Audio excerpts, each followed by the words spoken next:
चर्चा में आपके बीच आए हैं। आप सब लोग भली भांति जानते हैं कि ये उपचुनाव क्यों हो रहे हैं। ये उपचुनाव का जो रीजन है वो भी हम ही ने दिया है सरकार को, क्योंकि हमने हमारे विधायक को एमपी बना के दिल्ली जो भेज दिया, तो सीट खाली भी हम ही ने की थी और अब उसे भरने का काम भी हम ही करेंगे।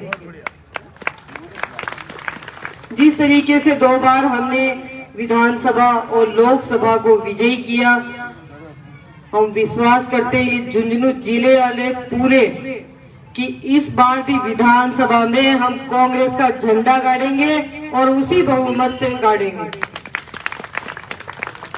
आप सब लोग जान रहे हो कुछ चीजें इन दिनों में परिवर्तन हुआ। पिछले 2 चुनावों से ये चुनाव थोड़ा हटके हो गया। ऐसा क्यों हुआ?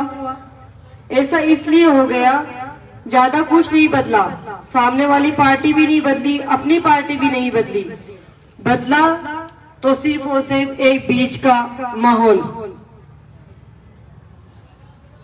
वो जो ऐसा माहौल, एक ऐसी हवा झुंझुनू में चला दी गई जो इस तरीके से फैली जैसे आग फैलती है।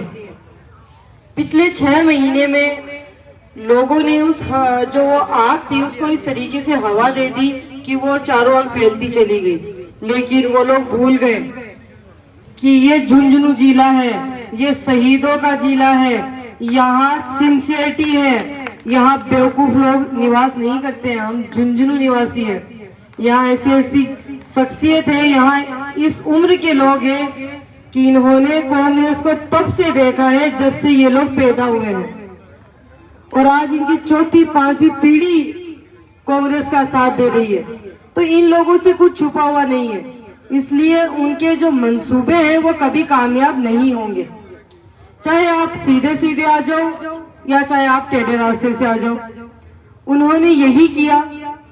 उन्हें अच्छे से पता है सामने वाली टीम को कि सीधे सीधे हम झुंझुनू में प्रवेश कभी नहीं कर सकते, इसलिए उन्होंने अपना एक तीसरा नुमाइंदा अपने बीच भेज दिया, जो आजकल मेरे छोटे छोटे भाइयों, मेरे युवा भाइयों की जुबान पर है। लेकिन वो एक सिर्फ शौक के तौर पे, शौक हमेशा नहीं होते, शौक का एक वक्त होता है, वो खत्म हो जाता है, लेकिन जिम्मेदारियां हमेशा बनी रहती है। हमें सिर्फ इतना समझना है कि इस शौक के साथ चलना है, हमें जिम्मेदारियों के साथ चलना है। जिम्मेदारियों का बोझ हमेशा उठाना पड़ता है, शौक तो खत्म होते पल भर भी नहीं लगता। इसलिए मेरे भाइयों, हमें इन चीजों को समझना होगा। जो लोग हमारे बीच ये क्रूरता फैला रहे हैं ना, हमें आपस में लड़ा रहे, उनको इन मंसूबों में कामयाबी मत दो, उन्हें कामयाब मत होने दो। उन्हें मुंह तोड़ जवाब देने का टाइम आ रहा है, मुंह तोड़ जवाब देंगे उन्हें 13 तारीख को। वो लोग हमारे बीच सिर्फ ये फैलाने आ रहे हैं कि कांग्रेस ने आपके लिए किया क्या है। मैं ये समझती हूँ कि झुंझुनू में मेरे बड़े बुजुर्ग, मेरी माताएं, मेरी बहनें और मेरे युवा भाई से लेके छोटे बच्चे तक को पता है कि झुंझुनू जिले में कांग्रेस ने क्या क्या किया है। कांग्रेस ने वो सब किया है जो वो लोग कभी कर ही नहीं सकते। उन्होंने तो झुंझुनू के लिए वो सब चीजें कभी सोची भी नहीं, और कांग्रेस की सरकार वो सब करके बैठी है। ऐसे ही नहीं, हमने अपने माननीय सांसद साहब को 2 बार, साल में 2 बार इतने भारी बहुमत से विजयी बनाया है। कुछ सोच समझ के हमने उनका प्रतिनिधित्व किया था, हमने कुछ सोच समझ के उनको चुना है।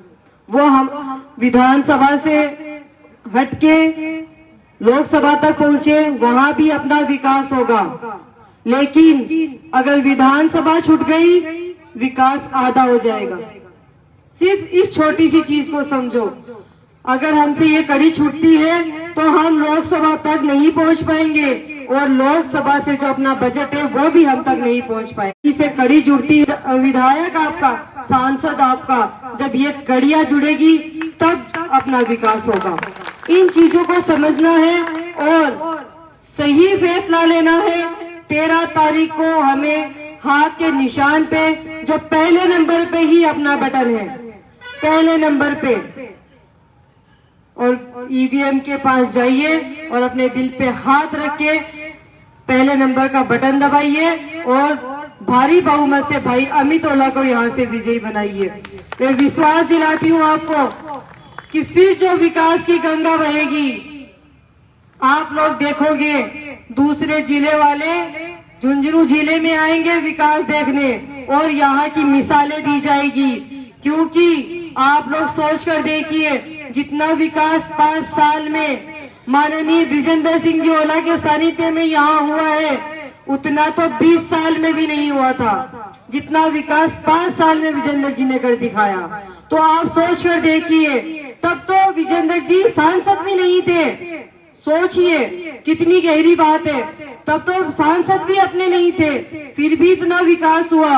अब तो क्या सौभाग्य की बात है, एक सांसद अपना, विधायक अपना, सभापति अपना, पार्षद अपना, तो ये गंगा किस रफ्तार से बहेगी, इसको हमें सोचना है और सही मतदान करना है। और जो लोग हमारे बीच ये जो भ्रांतियां फैला रहे हैं ना, उनको मुंह तोड़ जवाब देना है। उन्हें सीधी अपना काम नहीं है लड़ाई झगड़े का, अपने तो अपना काम ही नहीं है, अपनी तहजीब ही नहीं है। ये अपन गंगा जमुना तहजीब के लोग हैं। अपना काम विरोध करना या किसी के सामने दंगे फसाद करवाना नहीं है, ये तो काम भी उन्हीं का है। आपस में लड़ाओ, दंगा फसाद करवा लो, ये करवा लो, जो यूपी में हो वो करवा लो, ये सारे काम करने, विकास नहीं करना है, ये काम करने। लेकिन कांग्रेस ऐसी सरकार है जो 36 कौम को लेके चलती है, विचारधाराओं पे काम करती है, न कि इन सब गंदी सोच पे काम करती है। हमें सही का सिर्फ मूल्यांकन करना है और इससे ज्यादा कुछ नहीं करना है। जो आज लोगों में जो ये लोगों की सोच को बदला जा रहा है ना, छोटे से सोच की और अपने विचार की जरूरत है। मैं अपने बड़े बुजुर्गों से जरूर कहना चाहूंगी, ये जो बच्चे भटक रहे हैं ना, जो एक ये छोटी इस नाम का नारा मैं जुबान पे नहीं लाना चाहती, क्योंकि मैं तो अपनी जुबान पे भी नहीं लाना चाहती, मैं तो इस लायक भी उनको नहीं समझती, सीधी बात बताऊं तो। ये लोग छोटे बच्चे, जवान, मेरे भाई जो इन चीजों का नारा लगा रहे हैं ना, इनको रोकना होगा, क्योंकि आप लोग समझदार हो, आपको पता है ये अपना भविष्य खराब कर रहे हैं। इनको इस लाइन पे लेके चले गए वो 6 महीने में, वो लोग सब मिलके कि अपने बच्चे पढ़ना लिखना भूल गए। जो उम्र उनकी होमवर्क करने की है ना घर बैठ के, वो उनके पास बैठ के नारे लगा रहे हैं। तो इससे तो अपने बच्चों का भविष्य ही खराब हो रहा है। अपने बच्चों की जो उम्र है ना पढ़ने लिखने वालों की, आज वो बच्चे उनके साथ उनकी रेले में नारे लगाते घूम रहे। मेरे 14-15 साल के मेरे छोटे बच्चे, तो उनको रोकना होगा, डांट के फटकार के जैसे रोका जाए उन बच्चों को रोको। वो अपना भविष्य खराब कर रहे, उन्हें उनका भविष्य खराब मत करने दो। ये ताकतें सिर्फ 23 तारीख तक है, 23 तारीख के बाद 24 तारीख को भी दिखाई नहीं देगी। ना जाने कौन सी गली पकड़ेगी, हमें वो रास्ता भी नहीं मिलेगा कि ये निकले कौन सी गली से। हम तो ये भी सोचते बैठेंगे कि ये पता तो चले कि कौन सी गली से निकल के गए, वो भी नहीं पता चलेगा। तो इसलिए उन्हें समझाइए और हम सबको मिलके भारी बहुमत से भाई अमित ओला को यहाँ से विजयी बनाना है और यही नारा लगाना है, जय भारत जय कांग्रेस का नारा लगाना है। कांग्रेसी थे, कांग्रेसी बन के दिखाना है।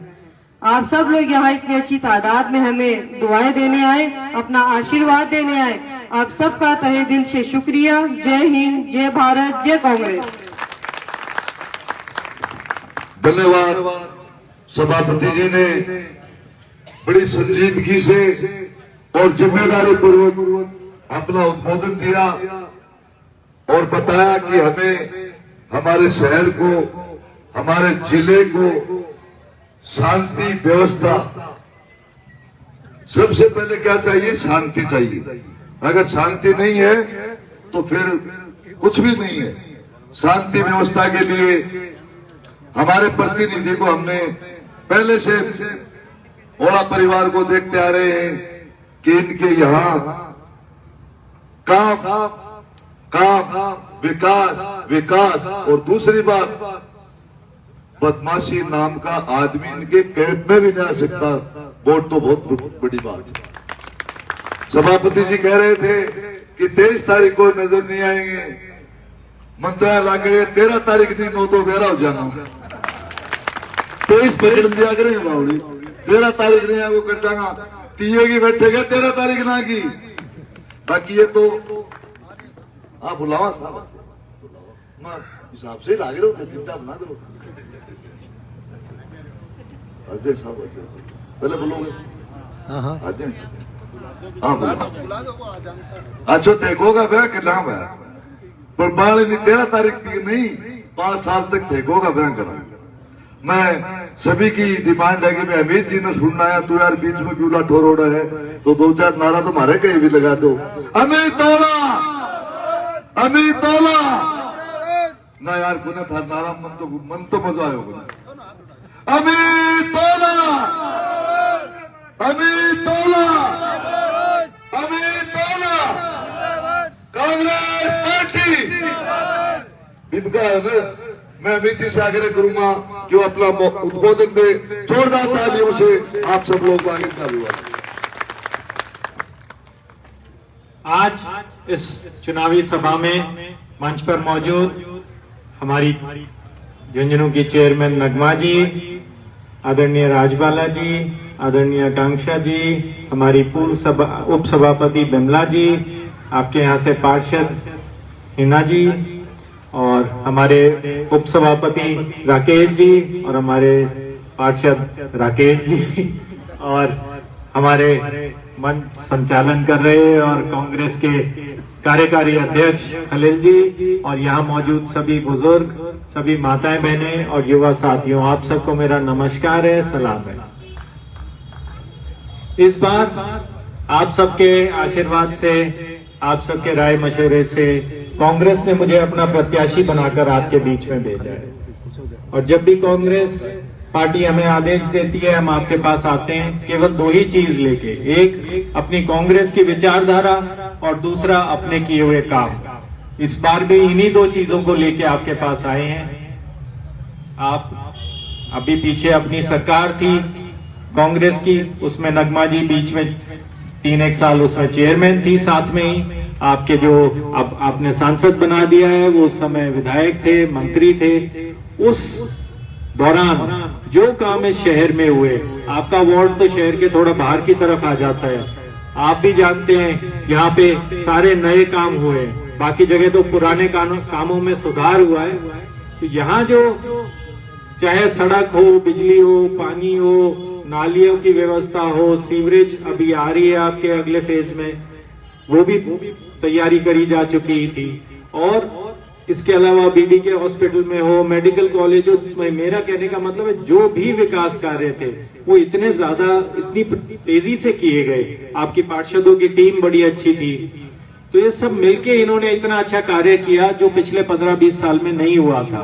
वो सारा जो व्यवस्था बनाई गई, उसको जैसे ही बीजेपी सरकार आई, उन्होंने पहला काम ही ये किया कि एक अफसर ऐसा लगाया जिसका काम ही ये था कि नगर परिषद के काम बंद कर दो। आपके विधायक थे, उन्होंने 5 करोड़ का यहाँ कोटा दे रखा था अपना, उसको रोक दो उपचुनाव तक। जो भी अपने काम थे जिनके टेंडर तक हो चुके थे, उन सबको रोक दो विधानसभा चुनाव तक। क्यों रोक दो? क्योंकि बीजेपी की एक ही मंशा रहती है कि काम रोक दो, लोग आएंगे तभी वोट देंगे। उनकी मंशा ये रहती है कि सजा दो, डराओ, कैसे ये करो तभी मतदान करेंगे। तो अपनी विचारधारा तो ये कि काम करो, इस बार नहीं देगा वोट अगली बार देगा, और काम करो, तब तक काम करो जब तक अगला वोट नहीं दे दे। अपन तो आज से थोड़ी ना है, अपना तो 50 साल से पुराना नाता यही चला आ रहा है।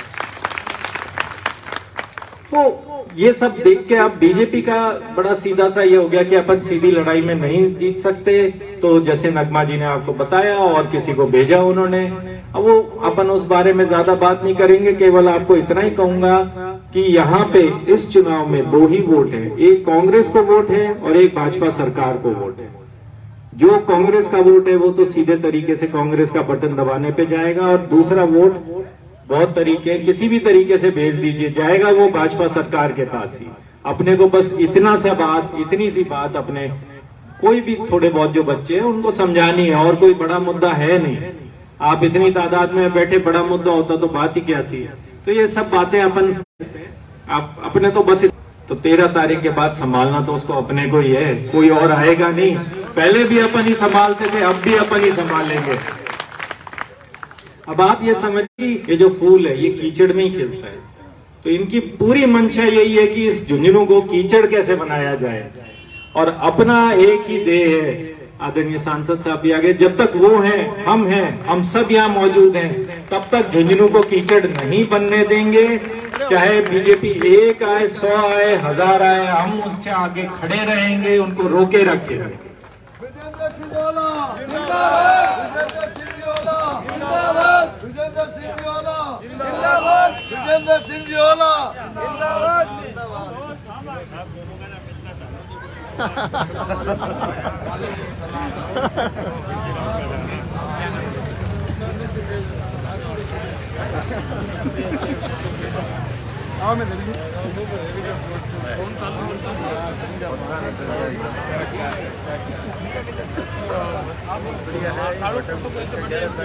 खर्च भाई खर्चो भाई खर्चो आओ। अरे इन्ना आओ जी आओ।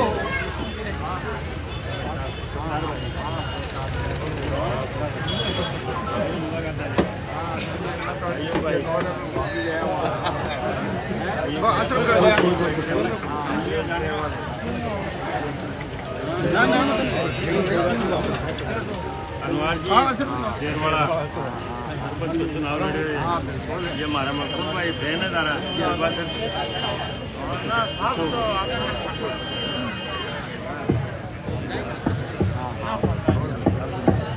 सारा परिवार ही है।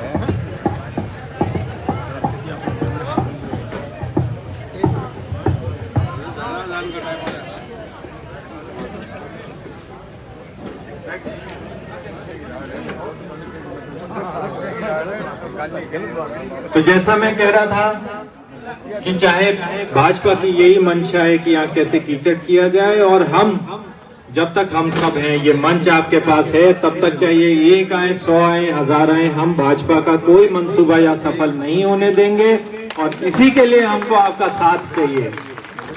आप सब मेहनतकश कौम, आप सब बहुत मेहनत करके, जितने अपने झुंझुनू वासी हैं, कोई अपने आप को आके खाना नहीं दे रहा है, चाहे कांग्रेस का उम्मीदवार हो या किसी भी पार्टी का हो, आप खुद अपनी मेहनत करते हैं, खाते हैं, कमाते हैं। कांग्रेस सिर्फ इतना वादा करती है आपसे कि वो जो आप कमाते हैं उसे आप सुख शांति से अपने घर में अपने तरीके से उसको एंजॉय कर सके, कोई उसमें कोई बीच में रोक टोक नहीं आए। यही हमारी मंशा है, केवल इतनी सी। कोई और उम्मीदवार आपके पास विकास की बात करने नहीं आएगा, आपके नौजवानों से ये पूछने नहीं आएगा क्या तुम्हें कोई खेल का स्टेडियम चाहिए, क्या कोई ट्रैक चाहिए, क्या कोई तुम्हें ओपन जिम चाहिए। ये बात केवल कांग्रेस और कांग्रेस ही करती है, और ये वही कांग्रेस है जिसको जितना आपने बनाया है उतना ही हमने बनाया है। इसमें जितना खून पसीना हमारा है उतना ही आपका है, आपके भी पुरखों का है, हमारे भी पुरखों का है। तो ये हमारी पार्टी है, इसको हमें मजबूत करना है, मिलके मजबूत करना है। आप 13 तारीख को अपना 1 नंबर पे हाथ का निशान आएगा, सबसे ऊपर ही ऊपर। उस दिन आप मतदान करके मुझे जितना सक्षम बनाएंगे, जिस लायक बनाएंगे, जो अधिकार देंगे, वो केवल और केवल आपके विकास के लिए और आपके सम्मान के लिए काम में आएगा, और किसी चीज में नहीं। अपना मेरे चुनावी सफर की शुरुआत है। आप सब जैसा आप प्यार देते आए हैं, जो आप आशीर्वाद देते आए हैं, वो बनाए रखना, उसको थोड़ा और बढ़ा के देना, ताकि मेरी भी हिम्मत बढ़े। और मेरा आपसे वादा है, जितना आप प्यार देंगे मैं उसको काम के बदले में आपको दुगना करके दूंगा। और जो आप मतदान करें उस दिन बड़े गर्व से करना कि हम कांग्रेस को वोट दे रहे हैं, हम विकास को वोट दे रहे हैं, हम झुंझुनू की अमन शांति को वोट दे रहे हैं। आप सब इतनी संख्या में आए, उसके लिए आप सबका बहुत बहुत धन्यवाद। जय हिंद। धन्यवाद। हमारे लोकप्रिय प्रत्याशी भाई अमित जी ओला ने बड़े सदे हुए अल्फाज में अपने शब्द रखे। अब मैं हमारे बीच में बहुत बड़ी शख्सियत नसीम अख्तर इंसाफ, जो हमारी पूर्व शिक्षा मंत्री रही राजस्थान सरकार की, पुष्कर से विधायक, मैं उनसे आग्रह करूंगा कि अपना संबोधन दे और जोरदार तालियां बजा करके आप उनका अभिवादन करें। अस्सलामुअलैकुम और नमस्कार। आज इस मीटिंग में पधारे हुए झुंझुनू लोकसभा के सांसद हमारे बड़े भाई सम्माननीय विजेंद्र जी ओला साहब, झुंझुनू विधानसभा उपचुनाव के प्रत्याशी भाई अमित ओला जी, चेयरमैन साहिबा नगमा जी, पूर्व जिला प्रमुख राजबाला जी, आकांक्षा जी, पिमला जी और हमारी पार्षद साहिबा इस वार्ड की दोनों, और सम्मानित पूर्व चेयरमैन साहब भी यहाँ विराज रहे हैं, पूर्व जिलाध्यक्ष जी महेंद्र जी भी बैठे हैं। आप सबको सम्मानित मंच और सामने बैठे हुए मेरे बुजुर्गों, भाइयों और मेरी माँ बहनों, आप सबको पता है कि उपचुनाव हो रहे हैं। पहले आपने विजेंद्र भाई साहब को विधायक बनाया, फिर एमपी इलेक्शन आए तो ये एमपी बन गए, तो अब उपचुनाव है, तो इसी के तहत हम सब लोग आपसे गुजारिश करने आए हैं, आप सबसे गुजारिश करने आए हैं कि 13 तारीख को चुनाव है।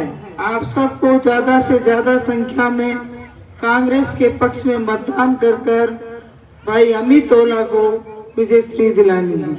साथ ही साथ मैं एक बात कहना चाहूंगी कि कांग्रेस पार्टी ने अमित ओला को प्रत्याशी बनाया, कहीं इधर उधर भटके तो कहीं न कहीं बीजेपी को फायदा होगा, तो बीजेपी को फायदा नहीं पहुंचाना है। मैं अपने कौम के बुजुर्गों से कहना चाहूंगी, अपनी आपकी कौम की ये बेटी आपसे इल्तिजा लेकर आई, आपसे गुजारिश लेकर आई, क्योंकि मुझे सही मायने में सांसद साहब, मैं आपसे कहना चाहूंगी, पिछले इतने दिनों से यहाँ घूम रही हूँ, मुझे पता नहीं था कि मेरी कौम के बुजुर्ग, हमारी कौम इतनी लंबी चौड़ी यहाँ झुंझुनू में है, सबसे ज्यादा तादाद में। मुझे आप सबसे मिलकर बहुत खुशी हुई, आपकी दुआएं भी मिली, आप सबका साथ भी मिला, पर ये साथ और दुआएं जब काम आएगी, जब 13 तारीख के दिन आप युवा, बुजुर्ग, महिलाएं उसी तरह लाइन में लगकर पूरे तरीके से अपने वोटों को कांग्रेस के पक्ष में तब्दील करेंगे।